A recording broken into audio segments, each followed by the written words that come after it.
The big boss seems intent on tricking himself, as it appears he still lingers on his past romance.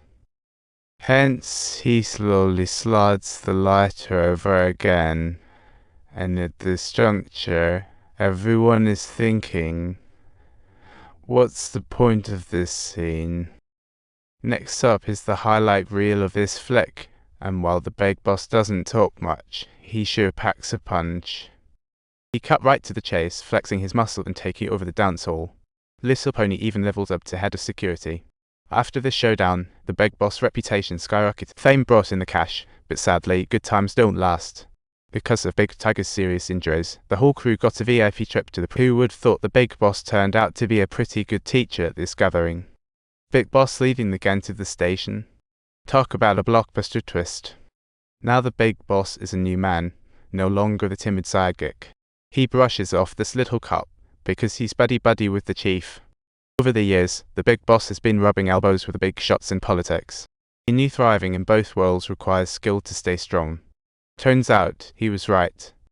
Once he got out first, he began combing through family trees, and guess what? He found a relative who's a prosecutor. Classic big boss maneuver. The big boss is quite the people reader. Instead of heading straight for the prosecutor, he charmed an elder first, and wow, did it work wonders. In Korea, prosecutors are a big deal. Who said big shots make the rules? A couple of casual words from the prosecutor had the chief complying like a pup who wants to lose a job over petty stuff. Even though the prosecutor's a distant cousin, the big guy still played it smart, showing up with 3 bright golden cicadas as his moods. In Korea, golden cicadas mean gratitude and reward prosecutors who cooperate get rich returns. But the boss trusts no one. He's been backstabbed by his little minions before, but this time, he had to admit old Choi's got skills defenses down. With one using brains and the other using brawn, they started soaring. The Yamaguchi Yumi in Japan decided to invest in dozens of hotels in Korea. The hotel business fell into Choi's hands. It was like sitting back and watching the cash roll in, basically moving the underground casino above ground. The Japanese aren't fools either. They want Choi playing nice with the local officials. The problem is he's not exactly a schmoozer. There were even some grumbles, but for the sake of cash, he could only play along.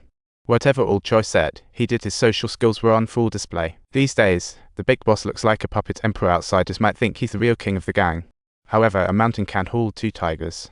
Soon, a rift emerges. Little Pony catches Longhair embezzling 200 and demands half. Even though he's a kiddie boxing coach, he can't let it slide. Longhair has always looked down on these lolly meddling types, and after that embarrassment, he's about subtitles. Some matters ultimately depend on the boss.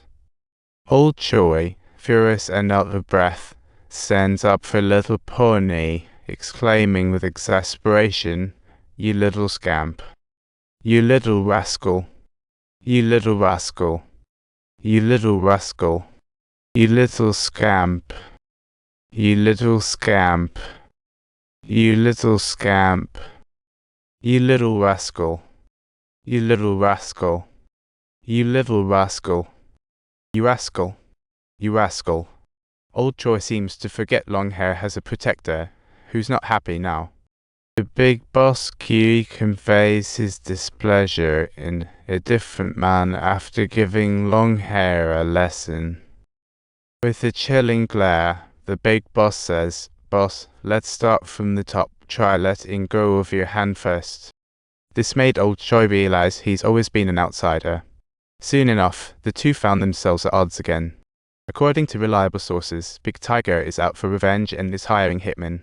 They're gathering up to take him out for good.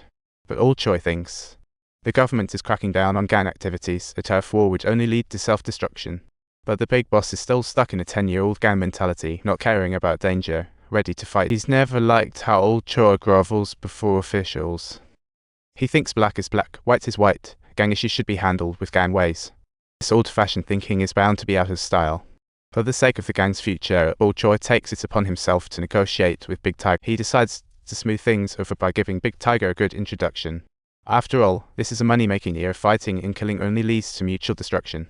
Big Tiger had long admired old Choi's social skills, seeking to recruit him with generous rewards. Although old Choi didn't agree, this conversation brought him potential dangers. Not long after, the big boss faces an assassination attempt. It's pretty clear who is behind it. Luckily, he's tough and wasn't seriously hurt. with his personality the first to deal with. You guessed it, Big Tiger. He smashed a few of Tiger's joints, but no sign of the man himself. With the leader MIA, his subordinates are, of course, inevitably dragged into trouble. And unfortunately, Old Troy doesn't escape unscathed either, his biggest mistake. Meeting Big Tiger in secret all by himself. As the saying goes, a mountain can't house two tigers, implying he'll suffer. Yet, Old Troy's merits and kinship prevent the boss from striking hard. The big boss didn't plan to finish Old Troy, he just wanted him to understand who really runs the gang. After this, Old Troy knows not to provoke the beast. Once safe, they part ways. The big boss has principles. The next day, he converts Troy's shares to double their worth. It's not chump change, but getting booted. He felt a sting.